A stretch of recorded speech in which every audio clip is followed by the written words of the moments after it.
We have lost millions, that's why we are billionaires. Some have lost thousands, that's why they are millionaires. Some others here, of course, are afraid to lose money, that's why obviously they are broke. These are the words of a Nigerian billionaire businessman, Mr. Femi Otedola. Mr. Femi has lived life and had his days of ups and downs. Though he was born into a rich family and was privileged to have most things at his disposal. But then again, he's not the only person born into a wealthy family with these privileges, because even with these privileges which comes with and opens a lot of opportunities, he was wise enough to capitalize on it and build a fortune on his own. To become the second person to be included in the Forbes unknown richest person in Nigeria, second to the one and only Mr. Aliko Dangote. I have come to realize wealth is often built gradually over generations. As each generation expands the family's wealth, eventually with time, a billionaire will emerge from the family. For Femi Otedola, his parents were already well-to-do themselves. Michael Otedola, the father of Femi Otedola, was a Nigerian politician who served as the governor of Lagos State during the Nigerian Third Republic. I, Sir Michael Agbolade Otedola. Before becoming a governor, he had won a scholarship to study journalism at Regent Street Polytechnic in London. After his graduation in 1958, he stayed in England and worked as a reporter, a sub-editor at the Guardian and Times, and a teacher as well. He moved to Nigeria, Lagos, to become information officer in Western Nigeria government. He was later appointed the editor of the Western Nigeria Illustrated. In 1961, he moved into the public sector, working for Western Nigeria Television and Mobile Oil Group of companies as a consultant before leaving the company. He was elected governor of Lagos State from 1992 to 1993 on the platform of National Republican Convention, the political party established by the government of General Ibrahim Babangida and ultimately disbanded by the military regime of General Sani Abacha in 1993. Away from that, Femi Otedola's mother, Lady Doja, was the first lady of Lagos State between 1992 and 1993. Yes, sure, she was married to the governor, Michael Otedola. Lady Doja was born in April 3, 1932. Lady Doja has lived a wonderful life and is very well known in Epe, a suburb of Lagos, for being steadfast and a dedicated woman who put entirety in the service of God and humanity. She met her husband Michael Otedola while teaching at a Baptist school. Together, they were a couple with both political and business influence. Mr. Femi Otedola was born on November 4, 1962 in Ibadan, Oyo State. From childhood, he had a strong passion of becoming a priest someday, but it's obvious fate had different plans for him. At the age of 6, Femi had already discovered his passion for business. As smart as he was, he would provide manicure and pedicure services to his father and his friends, and with his services provided, you would definitely have to pay him. He would even write a receipt for payment. Once on his birthday, while all his friends wanted toys, Femi had matured quickly and instead demanded a briefcase as a gift for himself. Destiny has a way of telling us the future by leaving behind small clips in our daily activities. I'm very sure this was his first business, and it's obvious it only lasted for a while, but it taught him something important, that if he wanted to build his own fortune independently from his family's wealth, he has to start or build a business. But the big question was, what type of business was he going to build and how was he going to build it? Fast forward in 1994, Centreforce Limited was established, specializing in finance, investment and trading. 1970s was the oil boom era for Nigeria, and people in government benefited a lot from this era, alongside other business-minded individuals who took advantage of this great opportunity to build or grow their wealth, such as Aliko Dangote and Michael Denuga. Femi Otedola needed a commodity that is in high demand, something that sells and is still selling. Nigeria's oil production has increased about 1.7 million barrels per day, up from the 1.1 million barrels per day in August 2023. And the country consumes 428,000 barrels per day, making it the 37th country in the world and the 3rd country in Africa. And oil is among the top most consumed commodities in Nigeria, making the oil business in Nigeria a very lucrative avenue for entrepreneurs with a huge capital to start. Otedola entered the oil and gas industry by founding Xenon Petroleum and Gas Limited, engaged in the procurement, storage, marketing and distribution of petroleum products. As a businessman, one thing to keep yourself safe from market fluctuation is by diversifying into different sectors. In 2001, Otedola founded C4 Shipping Company Limited, which rapidly became Nigeria's largest local shipping company. It gained dominance in the diesel product distribution sectors. But then, this is the same company that will start its downfall. In December 10, 2021, Mr. Femi Otedola acquired a 5.7% stake in Nigeria's oldest bank, First Bank of Nigeria, solidifying his position as one of Nigeria's top dividend earners in the banking sector. He made his first fortune in commodities before selling his shares in Fourth Oil to invest in energy business. Otedola is the chairman of Jerego Power, a power generation business, and owns more than 70% of the shares. But during 2022 and 2023, Otedola sold down his Jerego stake that was more than 95% to bring in institutional investors. And yeah, of course, show me a billionaire without a lot of properties as in real estate. He owns a vast collection of real estate properties across Nigeria and the world. This is the real event of how and why Mr. Femi Otedola lost everything. Initially, as always, life was all rosy for Mr. Femi until it took a sudden turn, leaving him billions in deep debt. This, he had to start all over again. In 2018, a ship containing 1 million tons of diesel barrels set sail from his company, C4 Shipping Limited, heading for the shores of Nigeria.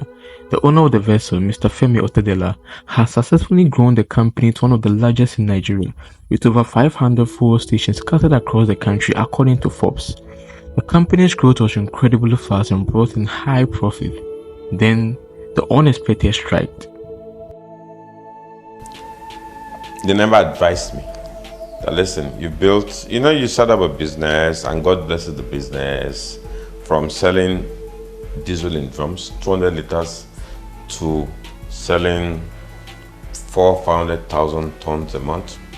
I probably had about 93% of the business on my fingertips. More or less, I had the monopoly of that business. So, in 2008, the oil prices collapsed. I had over 1 million tons of diesel on the ICs, and the price dropped from $146 to $34. That was only the beginning of what he was about to experience in real life. Now let's focus on Nigeria's currency woes as the Naira takes a sharp dive, reaching a record low against the US dollar. The Naira was subsequently devalued and interest rate began skyrocketing. The moment everything was calm, Mr. Femi Otedola had lost over 450 million US dollars due to the plunge in oil prices, 258 million through the devaluation of the currency, and a further 320 million due to the interest rates rising. As if that alone wasn't enough, he was smacked in the face with another 160 million when he thought all was over and the stock price crashed. Femi was losing in all angles. Okay. You say God prepares you for greater things. So I just knew it was the phase I had to go through. Right. And of course, experience is the best teacher, so I had to learn my lessons. So I had two options: commit suicide or weather the storm. And I decided to weather the storm. Now, I took the bitter pill. I think this is the most significant financial crisis in the post-war period. Just after the global banking crisis had struck, the Nigerian government established the Asset Management Corporation of Nigeria, AMCON, to buy up distressed loans. Otedola's loan was sold to AMCON by the bank he blamed for his misfortunes.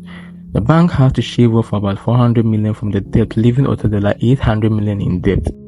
AMCON offered him a restructuring deal, which Otedola declined. He opted instead to repay what he owed and start all over again. I now looked at the entire scenario. Of course, I put a blame on the banks for not advising me to have a proper structure when the money was rolling in. So I looked at the numbers, and of course, then, like it happened in America, the president of America did bail out a lot of companies. So the government set up AMCON. So my debt was about $1.2 billion. So the banks also had to take a haircut. yes. Of course, good for them for their carelessness and greed. So they took the haircut. So they sold the debt to AMCON for I think about $800 million.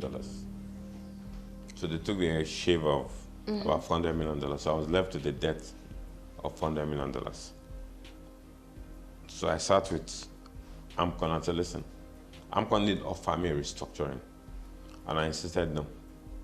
I didn't want the restructuring. I wanted to pay the debts and move on and start my life again. So he got reputable firms to value my assets, and then I think I had about 100 and, okay, let me just, in the context of properties, in measure it in flats, I think I had about 184 flats, which I gave up. I was the largest investor in Nigeria in the banking sector, which I gave up. So you gave up a lot of shares in banks? Come to think of it, who's a billionaire without a scandal or case leveled against him mostly? Every billionaire has once been in such situations. In 2012, it was reported that Mr. Femi Otedola was involved in a bribery scandal with Mr. Farouk Lawan, who was a lawmaker where Mr. Farouk Lawan was the bribe receiver. $500,000 was offered to Mr. Farouk Lawan, who was the chairman of the House Committee on Fuel Subsidy. According to reports, they say Femi's motive behind this act was to have his company's name withdrawn from the list of companies who abused the fuel subsidy in 2012. The fuel subsidy scam was a massive fraud that involved some oil marketers who inflated their claims and defrauded the government of billions of dollars in the name of subsidizing petrol for Nigerian consumers. The fuel subsidy scheme was a policy enrolled by the government of Nigeria to reduce the cost of oil prices for the Nigerian consumers. The government would buy the petrol at higher prices from the oil marketers and resell them to the public at low prices. So the difference between the two prices was supposed to be paid by the government to the oil marketers, and this is where they take advantage to inflate their prices for more profit. But here's the case: it was alleged that Mr. Farouk Lawan had taken money from Mr. Femi Otedola to have his company's name withdrawn from the list, where Mr. Farouk Lawan humbly denied it. But if proven that he had actually taken it, he would definitely be serving a jail sentence. On February 2nd, 2013, Mr. Farouk Lawan was made to appear before the court, after a video and a voice evidence clearly showed him accepting bribery from Mr. Femi Otedola. Yes, I don't bring it to my house. Okay, you take it to your house? No, I don't want to bring it to my house. It's a lot of money. Yes. So where? Because I am rushing to the airport now. Yeah, they're at the airport in the aircraft.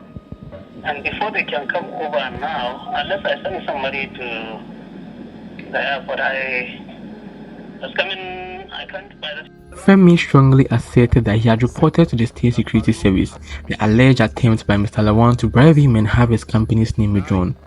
As a way to catch the true intention of Mr. Farouk, the State Security advised Femi Otedola to act along by providing him with what he wanted whilst keeping an evidence.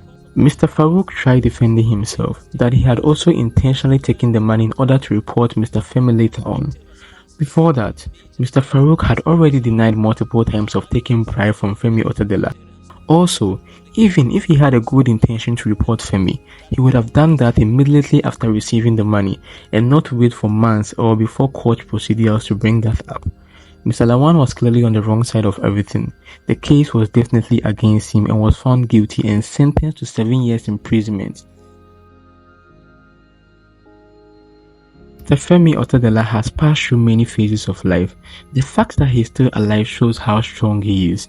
Otedola's financial path has seen him enter and exit Forbes billionaire list over the years, with his notable inclusion in 2009 and subsequent re-entry in 2012. He's just the man. Please don't forget to hit the subscribe button and comment what you think. Thank you so much. Thank you. I'm out.